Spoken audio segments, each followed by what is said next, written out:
We were sitting on the floor watching TV, and she just come out and said, "I have something to tell you." And I asked her what, and she said that she had shot and killed a man that day.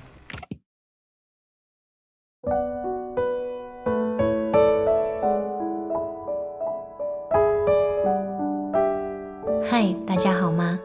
欢迎收听黑天鹅。这一期节目，我们继续为你讲述公路死亡天使 Aileen Wuornos 的案子。1956年2月29号是礼拜三，也是4年才一次的闰年。Aileen Carol Pittman 出生在密西根州的特洛伊，母亲 Diane Wuornos 当时才17岁。不只是小孩生小孩而已，这已经是他的第二胎。哥哥 Keith Pittman 前一年才刚出生。当妈妈的自己都还未成年，怎么一个人带2个孩子？加上二宝出生前不久，她才刚跟丈夫离婚，大概是承受不住压力，女儿还不到4岁的时候，她便选择离开，将一大一小留给外公和外婆照顾。孩子的爸爸 Leo Pittman 呢，则因性侵一名儿童正在监狱坐牢，几年后就在狱中自尽。因此 Aileen Pittman 从来没有见过自己的生父。1960年，外公外婆正式的领养2兄妹。一直以来，2个孩子也认为他们就是自己的爸爸妈妈，直到上了中学才知道生母撇下他们，已经到了德州另组家庭。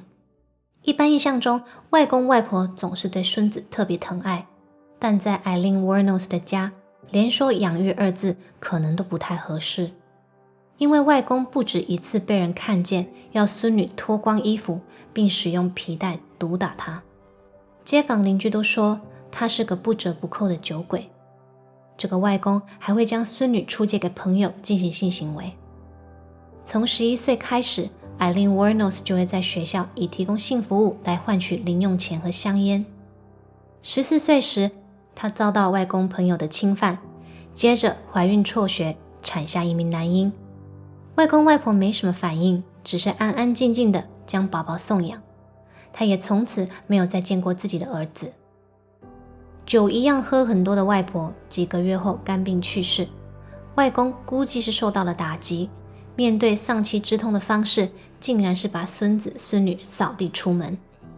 15岁的 Aileen Wuornos 无家可归，就住在外公家街尾的树林里。从那个时候开始，她以性工作为业，就用这个她唯一知道的方法，把自己养大。1976年，20岁的 Aileen Wuornos 搭便车到了佛罗里达，并与当年已高龄69岁的游艇俱乐部主席 Louis Gratzfeld 相遇。2人在同年闪婚，吓爆了佛州商界。他们的婚讯甚至还登上了当时的社会新闻版面。但蜜月都还来不及去，爷爷就控诉这个新婚的娇妻拿拐杖揍他，因此赶紧向法院申请了禁制令。期间 Aileen Wuornos 多次在酒吧滋事，把自己搞到进了监狱。不久后出狱回乡，又传出他因为用撞球丢酒保的头而再次被逮捕。日子就这么过得浑浑噩噩。爷爷知道这个老婆不能要啊，手刀申请注销这段才持续了9个礼拜的婚姻。同年7月的某一天， Aileen Wuornos 接到自己的哥哥 Keith 因为癌症病逝的消息。一夕之间，她失去了丈夫，也失去了世上唯一的亲人。反正是断了线的风筝，她靠着卖春，日子也还算过得去。今朝有酒就今朝醉，总之过一天算一天。一直到她遇到了小太 Tyria Moore， 她的人生才有了新的视野。1986年，小太跟 Aileen Wuornos 在一个酒吧相识，2人天雷勾动地火，几天后就确认了情侣关系。他们在一起4年半，是 Aileen Wuornos 一辈子唯一一段稳定的感情。这些年间，他们没有固定的住所，有钱的时候就大口吃肉，大口喝酒，没钱的时候就有哪儿睡哪儿。那钱从哪里来呢？ Aileen Wuornos 用她沿着75号洲际公路搭便车，提供性服务给驾驶赚来的钱，供养着没有工作的女友。小泰喜欢购物，喜欢上餐厅吃饭，只要是他要的东西，艾琳 Wuornos 就给他买。虽然他们都知道要试着存钱买个房子稳定下来，但每次手上有了钞票就什么都忘了。在监狱里接受访问的时候，艾琳 Wuornos 表示，在没钱花用时，小泰会鼓励他不能只仰赖熟客，要拓展陌生客源，并要求他1周至少要带回$700的生活费。如果不照着他的意思做，小泰就会说要离开他，找更好的对象。所以为了留住小泰，他很积极的在接客。Regulars, and Tyra told me, well, why don't you go out there and do your strangers again like you did from the beginning when I started hooking, and I thought... Did you feel that Tyra was into it But for Tyra money wanted me as to bring well? in $700 or $1,000 a week. What? Did you feel Tyra was into it for money as well? Well, now I look at it, yes, definitely. She was using me monetarily. So was my first lover. 但小泰在后期接受诸多媒体访问的时候，总是说他一直很反对前女友为娼，还说搞不懂身为女同志的他怎么有办法以跟男人发生关系为生。 I found out she was prostituting. I tried everything I could to have her stop doing that because for one, it's not safe, and that I did care about her, but she never gave it up. 不晓得谁说的才是真话，但小泰嘴上说是反对，身体还是很诚实的花着女友赚回来的钱。当警方提出要他诱使前女友认罪来保住他自己的时候，这段艾琳 Wuornos 一辈子拥有过最稳定的感情，这位他最深爱的女人没有犹豫，转身就把她卖了。隔年1992年1月13号，检方针对电器行老板 Richard Mallory 的谋杀案开庭审理。艾琳 Wuornos 在证人台上向法官与陪审团叙述她是如何遭到受害者的强暴，才拿起武器回击。庭审第4天，小泰也被以检方证人的身份传唤，当庭作证自己的前女友有罪。先前那段电话录音也当作证据在法庭上播出。聆听录音的当下，艾琳 Wuornos 几度掩面哭泣，但陪审团并没有动摇。庭审第14天，他们只花了2个小时不到即达成共识。艾琳 Wuornos 一级谋杀重罪罪行成立。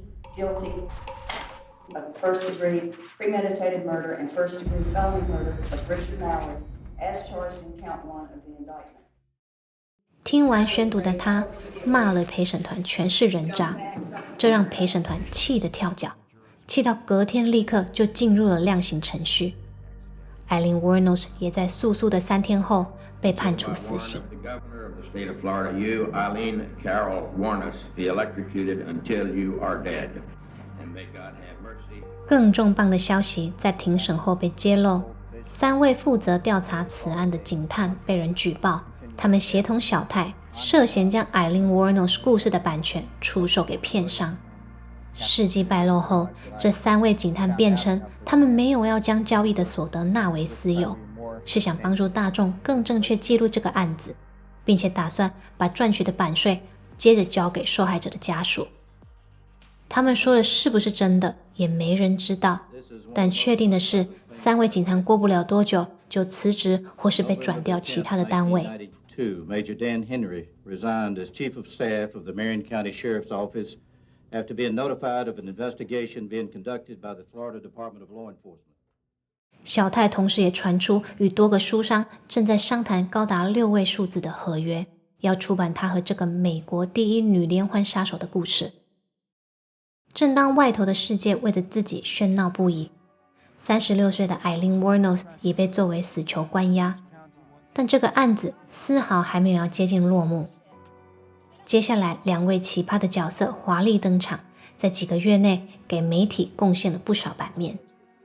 1991年年底，也是第一个庭审开始以前，44岁的 Prowley 这个不知道从哪里冒出来的阿姨，表示受到神的感召，在报纸上看到艾琳 Wuornos 的新闻后，便对她深深的着迷，立即写了信到狱中联络她。2人从那个时候开始，借由书信和电话培养感情。没几下子，阿姨便公开收养了 Aileen Wuornos， 表示要给她一个家，并速速帮她改了姓。媒体一得知这个消息，马上又是一阵铺天盖地的报道，人们纷纷前往这个养母的牧场采访，各个电视台都想为这个自带效果的奇案制作节目。一位纪录片的导演联系到养母，表示希望能到监狱里探视 Aileen Wuornos 并做一个采访。养母开口就要了$25,000，并且说是宝贝女儿要求要有这个数字，否则要会面啥的想都别想。 Please don't come here with the understanding. I was perfectly honest with you. Don't come here with the understanding that she'll even talk with you without paying. I told you that. 以1992年的美元汇率换算，大约是台币63万。傻眼的还没完，比突然来了个妈更令大家惊呆的是， Aileen Wuornos 随后炒掉了自己的公诉律师，转雇用了私人律师 Steve Glazer， 我们接下来称他小史。顶着爆炸头拿着吉他唱歌的这位大哥，本来是一位乐手，半路出家学法律，2年前才开始执业。经验妥妥不足的他能接下这个世纪案子，原因没有别的，只因为养母当时聘请他来处理收养的手续，后来自己通告多起来了，便委任他作为私人业务的代理人。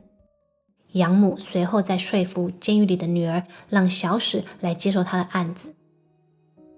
接下来的3月份， Aileen Wuornos 听了小史与养母的建议，在销售员 Troy Burris、 空军少校 Charles Humphreys 还有建筑工人 David Spears 的谋杀罪法庭上表示不抗辩 Plead no contest。 在当时的情况下，不抗辩就等于认罪，因此将不会有庭审，也意味着他虽然提出是基于自我防卫下杀人，但不会提出证据为自己辩护，连同他的童年经历，他的精神评估都将没有机会被提出。所以毫无悬念，5月15号判决出炉，他再被判了3个死刑。 Case number 91-304. I sentence you to death for the murder of Charles Humphreys. I sentence you to death for the murder of David Spears. 小史不止一次表示是他的客户一心求死，他只是在完成客户的心愿。但更多人质疑的是会对法官比中指，叫陪审团人渣的 Aileen Wuornos 本身神智是否清楚，能够做出正确的法律决定。他确实杀了人，犯了罪，但他也应得一场公平的审判。而他的律师也是养母当时的经纪人，却没有相对应的经验在法律上给他协助或是为他辩护。小史与养母甚至都劝他可以早死早超生。这表面上的母女情谊没有持续太久。Aileen Wuornos 几个月后察觉自己的养母在背后拿她掏金的事实，并与她的关系决裂。小史后来也没有继续负责他的案子。I don't care about the money. All I care about is the crooked cops. Arlene and Steve seem to be the money-hungry people, yes. And I'm having a problem with Arlene and Steve. I do believe it's their main purpose to see me die. 不只是小泰、养母，还有那3位被警察耽误的商人。媒体从 Aileen Wuornos 被捕前就一直对她有着现象级的狂热。书商、报商、片商在案件爆发后，个个都像嗅到血腥味的鲨鱼，想尽办法要从美国史上第1位女性连环杀手这样耸动的题材所能带来的庞大利益中分一杯羹。每一个都在比谁的手脚更快。有多疯狂呢？年初第1场庭审才刚结束，不到年底的11月，当地电视台以它为故事所制作的电影 Overkill 已经抢先上映。后续其他媒体拿它来与几位男性连环杀手相比，广告里甚至可以听到，如果你已经看过泰德·邦迪、山姆之子与杰弗瑞·达莫，那么你一定要来会会这位姑娘艾琳·沃诺斯这类的宣传词。比起关注此案的受害者和他们的家属，或是公开 Aileen Wuornos 悲惨的身世，出版业和影视产业更在乎的是故事的销售量和收视率。1992年年底， Dateline NBC 的记者 Michelle Gillen 调查出电器行老板 Richard Mallory 确实曾因性侵入监服刑10年。大家开始相信 Aileen Wuornos 说的不全然是谎话。不过，即便有证据支持，法官依然驳回他的上诉，没有准许将该案重审。智商81，并且达到精神病检测30分截断分数的 Aileen Wuornos 被心理专家判定精神不正常。不过，在接下来的1年中，他对牛仔竞技场员 Charles Carskadden 与卡车司机 Walter Antonio 的谋杀罪起诉表示认罪，因此再被判了2个死刑。I don't care what the sentence is. I'm already on death row. I'm going to see the chair. This is all re-electional purposes. This is not for nothing but get you guys re-elected. And all I want to do is go back to prison, wait for the chair, and get the hell off this planet that's full of evil and your corruption in these courtrooms. 在后续的8年间，越到后期，越能从 Aileen Wuornos 的行为表现察觉她在精神层面的不稳定。起初，他写了25页的信向法院陈情，并列出了确切的人名，指控监狱的人员尝试侵犯他，试图在他的食物里下毒。到后来，他开始表示监狱里有强烈的电磁波，控制着他的心智，并且告诉来采访他的媒体，他认为办案的警探在他杀害了第一个人之后就已经知道他是谁，但为了赚钱，故意放纵他继续行凶。如此一来，故事才能更精彩，电影才能更卖座。多年来，他对于谋杀罪行的证词也反反复复。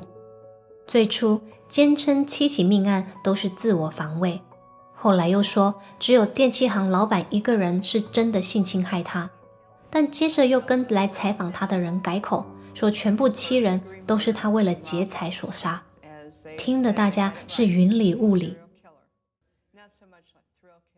根据佛罗里达州法律，犯人被判处死刑后，法院会自动提出上诉，最高法院则会进一步审理该判决。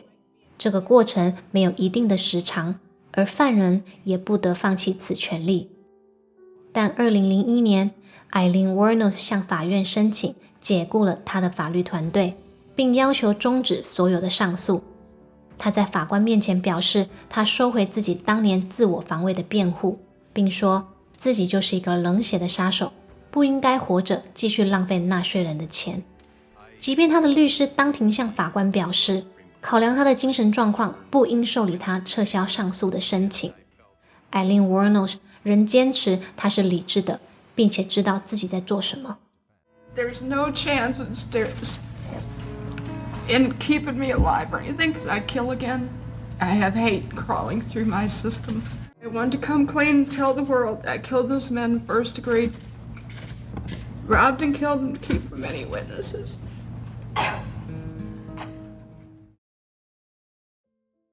2002年10月8号晚间，10多年来持续跟 Aileen Wuornos 保持联络的童年好友 Don Botkins 到监狱里陪他吃了他的最后一餐，黑咖啡和一点肯德基和薯条。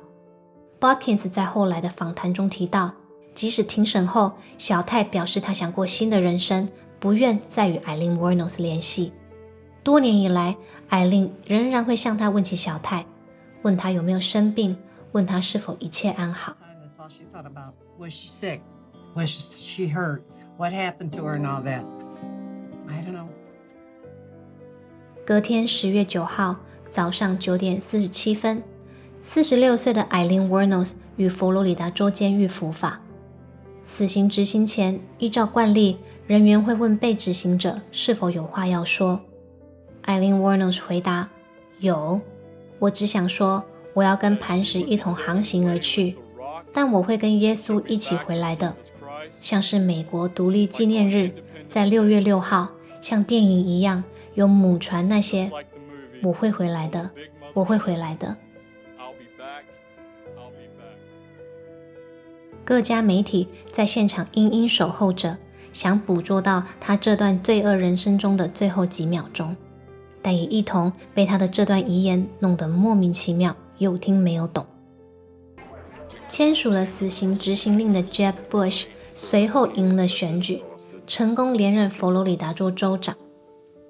1年后的2003年12月，自传型犯罪电影《Monster》中译《女魔头》，由女星莎莉·赛隆饰演 Eileen Wuornos， 用1.300万美金的预算拿下6400万的超高票房。莎莉·赛隆也在隔年拿到第76届奥斯卡奖的最佳女主角。直到今天，人们对于这个案子依然充满了疑问。他杀害了7个人，都是基于自我防卫吗？还是他的精神状态让他有被害妄想，频繁有受到威胁的错觉呢？还是他像媒体说的那样，因为痛恨自己的出身而迁怒所有的男性，沉迷终结父权角色的快感呢？凶手杀人偿命，他自己也没想要苟活，但即便如此，也换不回7条生命和7个破碎的家庭。此案受害者家属的处境特别困难，他们除了要面对失去自己亲人的伤痛，还要面对自己的家人被贴上买春客和性侵这不一定属实的标签。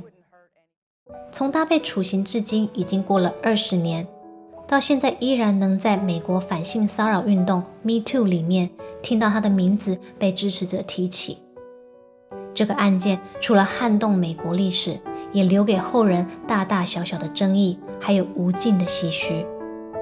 今天的节目到这里就结束了，如果你有什么想法，也欢迎在频道下方留言，跟大家一起讨论。我们下期节目见，拜拜。